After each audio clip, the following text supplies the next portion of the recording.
say the 2nd. There's no point in celebrating New Year's doing that. So on the 2nd, that'd be great. And then we'll move from there. So, and if you have any questions, feel free to shoot me an email or give me a call. Now we will have report from our student board member. Bella isn't here tonight, so we can move on. Bella isn't here tonight. Okay. Right. Okay, great. Mr. Vogel. I just have just one thing. I do have our course description book for the 21-22 school year for you guys to take a look at, I believe, for the first reading. As far as you compare the book to this year's book, it's changed a little bit as far as we've updated the next year's course description book with our new adopted laude, cum laude information. I believe Dr. Olson has uploaded cum laude packet from last spring that you guys took a look at and approved. So we've added that to the course description book, and then we've added one class, Honors Modern U.S. History. We deleted a class, History of Economics, and we just a couple other minor changes. Title change to College Reading and Writing is now Fundamentals of Reading and Writing, and then a couple of description changes for AP English and literature. So, I mean, those are just a couple of the changes we made. Probably the most important one is the important ones are the addition of that Honors Modern U.S. History class, and then the Laude system information in there. And again, that is for the class of 2024. It doesn't affect our current sophomores, juniors, and seniors.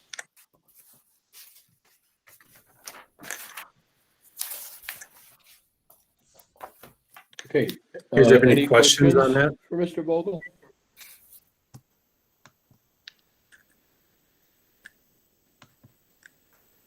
Okay, hearing none. Next, Ms. Brockert, Director of Business Services. Hi, good evening. I just tonight shared with you the school, I have to make sure I say it right, the school level budget report.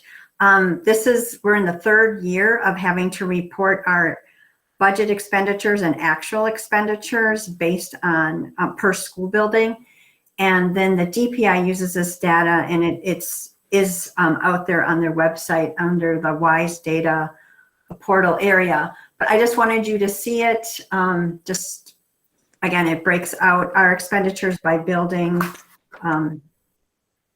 just for the public to see. So I just wanted to make sure I shared that data with you. So that's all I have.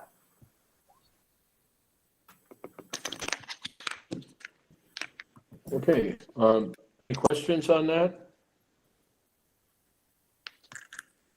Okay, next, Dr. Olson.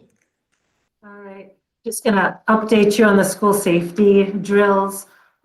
Wisconsin Act 143 requires us to submit those to the board for review before January 1st each year. Kale Vogel is our school safety, I guess, person in the district. So he will take the safety drills and we'll be uploading them to the Department of Justice here before the turn of the year.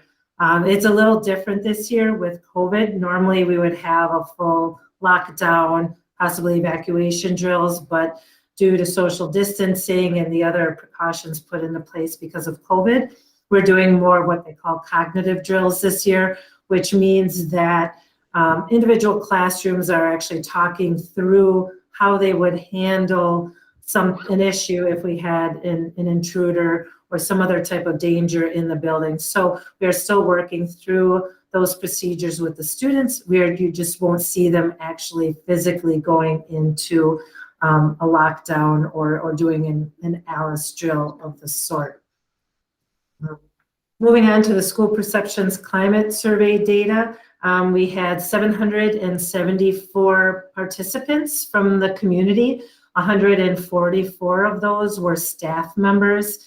So we had just received the data, so I know as a board, we haven't reviewed that together.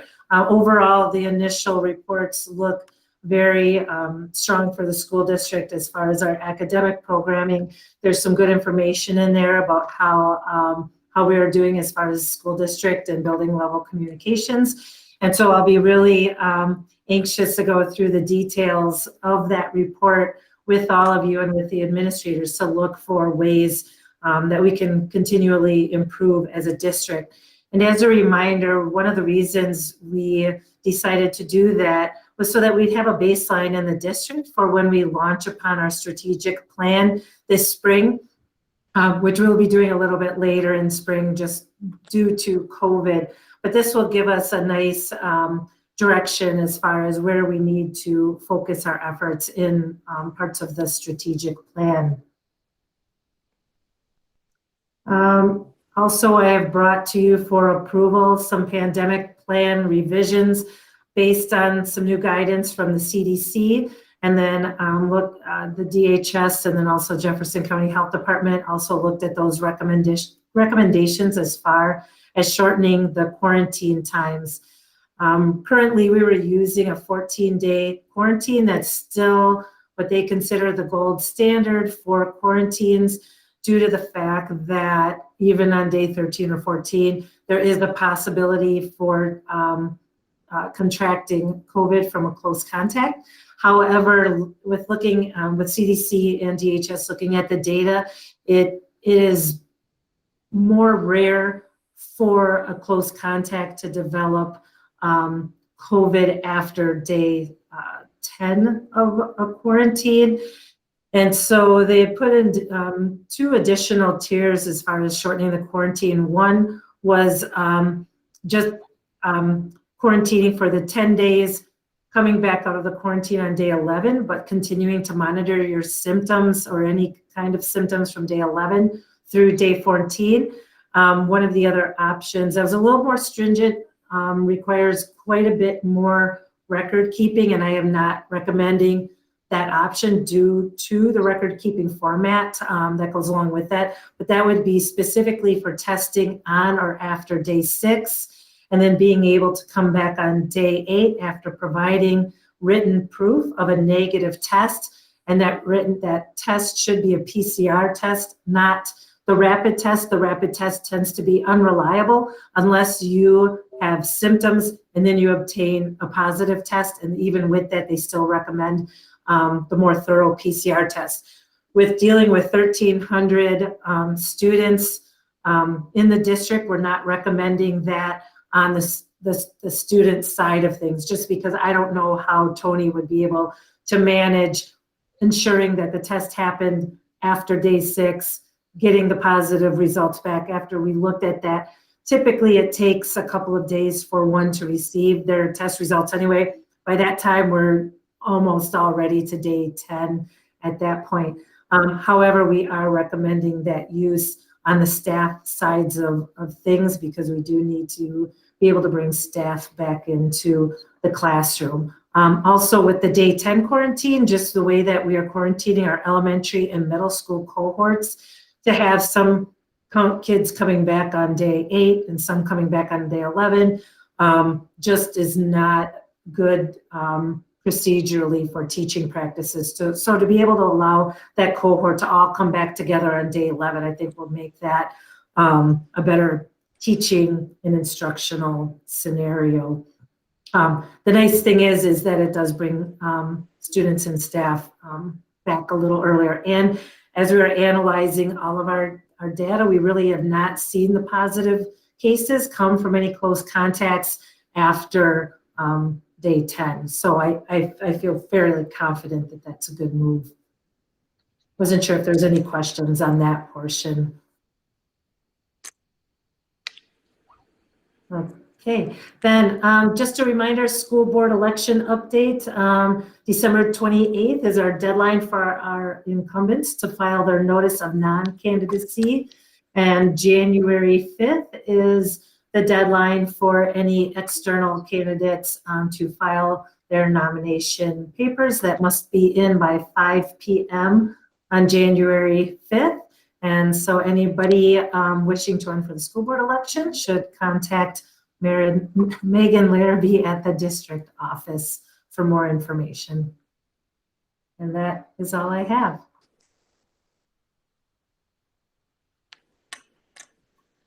Okay, any questions?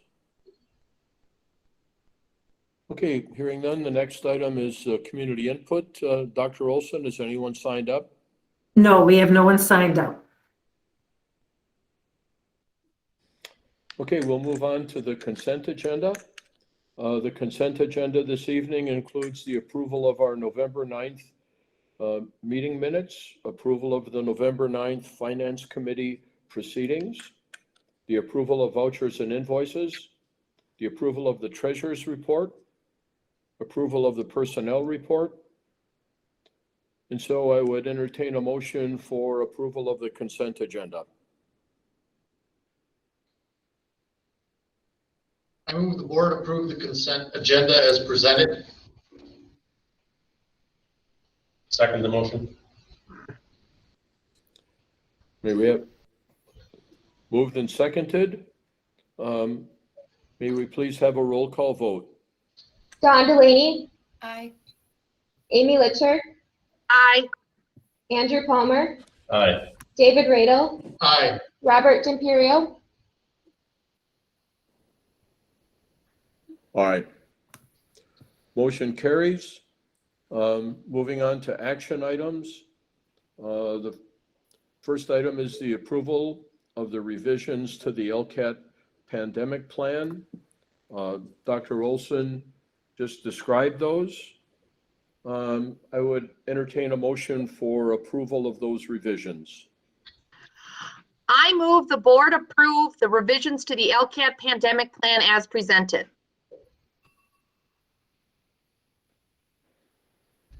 Second. Moved and seconded. Is there any discussion or questions?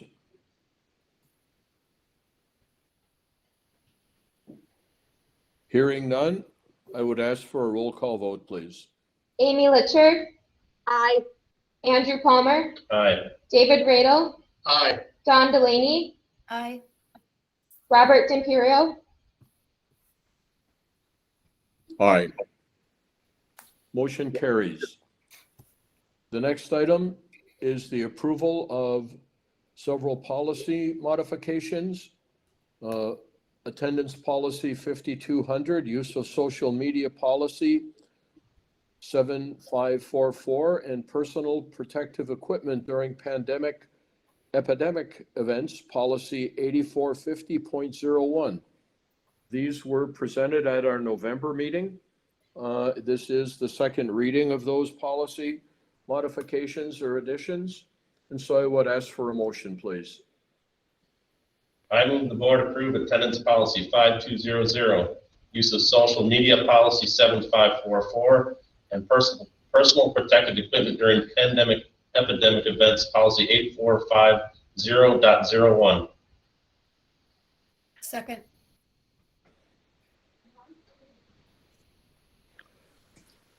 Moved and seconded.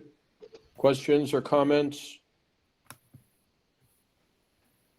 Hearing none, may we please have a roll call vote? Andrew Palmer, Aye. David Radel, Aye. Don Delaney, Aye. Amy Litcher, Aye. Robert D'Imperio, Aye. That motion carries. The next item is approval of special education van bid. This item was discussed in the Finance Committee. This van will, my understanding is this van will be purchased primarily through a grant with a smaller amount through the school's budget. So I'll entertain a motion for accepting the bid on the van. I move the board approve the bid from Badger Ford Truck Center for a 2021 Ford Transit 15010 passenger van for $30,458.50. Second. Moved and seconded. Questions or comments on the motion? Hearing none, may we please have a roll call vote? David Radel, Aye. Don Delaney, Aye. Amy Litcher, Aye. Andrew Palmer, Aye. Robert Timperio, Aye. Motion carries. Final action item is approval of gifts. Entertain a motion for approving these very generous gifts. I move the board accept the following gifts and thank the generous donors for the continued support of the students and programs of the Lake Mills Area School District. A $1,000 donation to the elementary school's weekend meal program from the American Legion Post 67. A $900 donation to the Lake Mills High School FFA in memory of Larry Peter. A $250 donation to the Lake Mills High School Interact Club from American Legion Post 67. A $150 donation to the boys soccer program to stream WIAA playoff game from the Ruda Bush family. A $150 donation to the boys soccer program to stream WIAA programs game from Adrian Stubbs of Remax Shine. And an assortment of valued over $100 of winter hats, boots, gloves, and snow pants from St. Vincent de Paul of Lake Mills to the district. Second. Moved and seconded. Again, the district is very grateful for the generous contributions. So have a roll call vote on accepting these gifts. Don Delaney, Aye. Amy Litcher, Aye. Andrew Palmer, Aye. David Radel, Aye. Robert Timperio, Aye. Motion carries. Upcoming board agenda items. What we're seeing in January is some regular annual approvals. One of them being setting the open enrollment spaces for the 2021-22 school year, setting the academic standards. And then I think at this point, we've been putting off the DPI waiver for the state statutes just due to the COVID situations. I wanted to see if there's going to be any other situation that came up, and I don't foresee requiring any other waivers except for minutes of instruction at this point. And honestly, for our in-person instruction, we will most likely meet those minutes of instruction, but we will apply for that waiver just in case something would change with the coming months.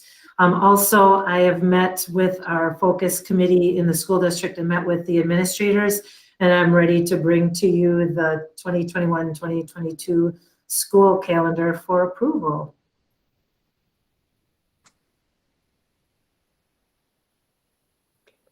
Okay, we'll be busy. I guess that I would ask for a motion for adjournment. So moved. Second. Moved and seconded. All those in favor signify by saying aye. Aye. Aye. Thank you. Thank you, everyone. Have a Merry Christmas and stay safe. You too, Bob. Thank you. Bye. Merry Christmas.